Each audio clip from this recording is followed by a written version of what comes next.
Obleke in obutev igrajo zelo pomembno vlogo v našem vsakdanjem življenju. Kako se oblačimo in obuvamo je zgolj na prvi pogled povezano samo s praktičnostjo. Obleke in obutev pogostokrat tako sporočajo drugim marsikatero stvar o nas, naši osebnosti, naših prepričanjih in pripadnosti. Ključno je razumeti, da obleke in obutev niso zgolj vsakdanji predmeti, ki bi imeli izključno praktično funkcijo, temveč imajo tudi estetsko in simbolno funkcijo. Predstavljajo pomemben del oblikovanja naše identitete in sporočajo našo pripadnost določenim skupinam, tako prevladujočim kot tudi subkulturnim. Govorijo pa tudi o našem statusu. Pri mladih, ki svoje identitete šele oblikujejo, so obleke in obutev še toliko bolj pomembne. Pomembna vprašanja glede oblek so povezana tudi z njihovo izdelavo, prodajo in nakupom. Predstavljajo namreč zelo pomembno gospodarsko panogo, ki porabi veliko naravnih virov in hkrati močno onesnažuje okolje. Tega se pogostokrat premalo zavedamo. Predvsem takrat, ko poskušamo slediti vedno hitrejšim modnim smernicam. Glede na pomembnost vloge, ki jih igrajo oblačila v našem življenju, je razumljiv, a pogostokrat spregledan velik gospodarski pomen tekstilne industrije in njen velik obseg. Oblačila so zelo pomembno potrošniško blago, povezano z obsežnimi tržnimi kampanjami. Te pogostokrat ciljajo predvsem na mlade in težijo k nenehni rasti dobičkov in širitvi proizvodnje in potrošnje. Hitra moda je obseg te industrije še dodatno povečal. V nasprotju z vedno bolj osrednjimi trendi in usmeritvami v družbi, ki težijo k trajnostnemu razvoju, je sodobna tekstilna industrija povezana z vedno večjo rastjo uporabe različnih naravnih virov in energije, onesnaževanjem okolja in izkoriščanjem delavcev predvsem v državah v razvoju, kjer se nahaja večina tekstilne industrije. Ne glede na zavedanje in splošno tudi medijsko prisotno kritiko industrije in njenih najbolj okoljsko in družbeno problematičnih fenomenov, kot je hitra moda, se tekstilna proizvodnja in potrošnja izjemno povečuje. Potrošnja oblačil posameznika oziroma posameznice se je primerjalno od leta 1980 do leta 2021 povečala za 5-krat. Povprečni Američan kupi novo obleko vsake 5,5 dni. Od leta 1996 do 2021 se je nakup oblačil v Evropi povečal za 40%. Po podatkih iz leta 2015 tekstilna industrija porabi 79 milijard litrov vode za pranje proizvodov v procesu proizvodnje in za delovanje tovarn. Ogromno vode pa se porabi tudi za namakanje bombažnih polj.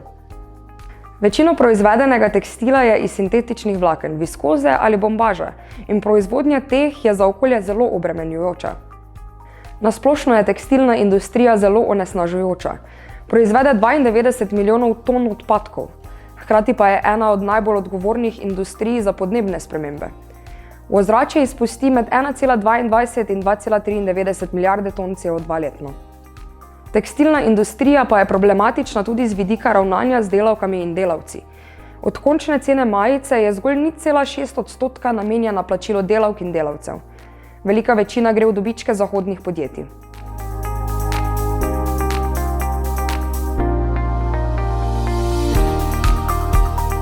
Vpliva modna industrija zaradi preveč uporabe plastike, ker pač v bistvu se sproščajo te mikrofibri in kar onesnažuje vodo. Ja, fast fashion, kakor jaz vem, zelo veliko onesnažuje.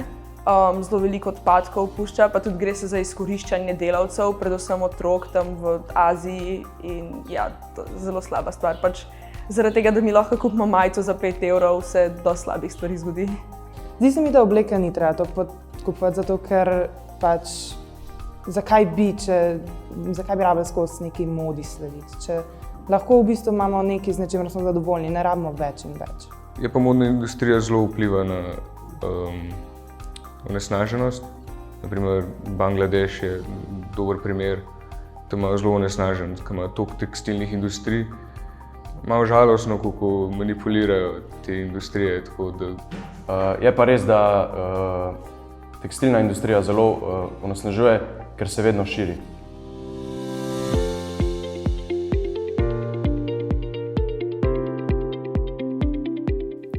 Rastoče zavedanje o onesnaževanju in netrajnostni naravnanosti tekstilne in modne industrije je sprožilo številne odzive.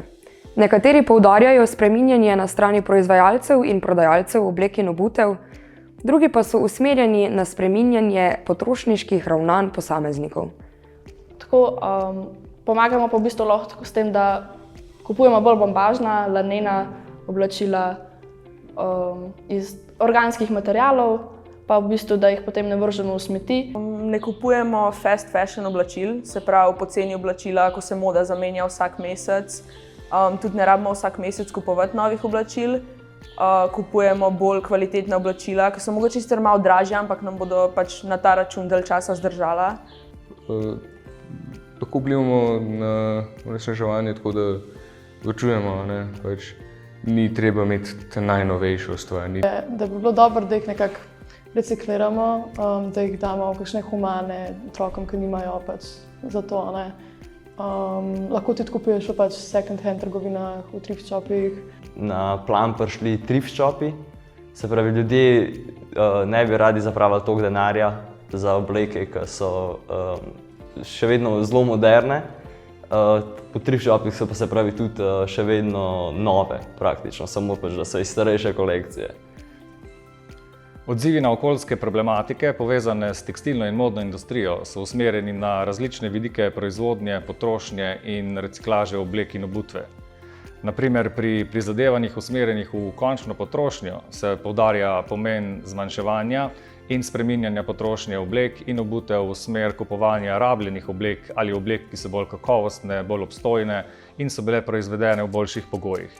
Na ravni prodaje se prizadevanja usmerjajo na zmanjševanje števila modnih kolekcij in s tem modnih trendov. Na ravni proizvodnje pa so se napori usmerili v razvoj bolj trajnostnih, okoljsko manj obremenjujočih, trpežnih, široko uporabnih materialov. Pogostokrat se reševanje problemov usmerja predvsem na spreminjanje navad posameznikov kot potrošnikov, kar je problematično. Pogostokrat se zgodi, da tekstilna industrija prenese breme soočanja z negativnimi posledicami njenega delovanja na potrošnika. S tem se zakrije njena osrednja odgovornost. Hitra moda, na primer, ni izhodiščen problem potrošnikov, temveč podjetij, ki so jo oblikovale in jo ohranjajo preko obširnih in intenzivnih ter prefinjenih oglaševalskih kampanj. Kupovanje rabljenih oblek ali trajnostno izdelanih oblek lahko predstavlja zgolj del rešitve. Da bi dejansko spremenili stvari, moramo spremeniti pogoje v tovarnah, moramo spremeniti način, na katerega proizvajamo obleke. To pa ne smemo razumeti v smislu, da je naše osebno delovanje nepomembno. Vsi moramo prispevati k temu, da se problem začenja celovito reševati. Rešitve za vse velike probleme se začnejo, a ne končajo z delovanjem posameznic in posameznikov. Posamezniki smo pomemben del rešitve, a ne zgolj kot potrošniki. Pomembni smo kot aktivni državljani, ki stvari lahko spremenimo s svojim skupinskim delovanjem.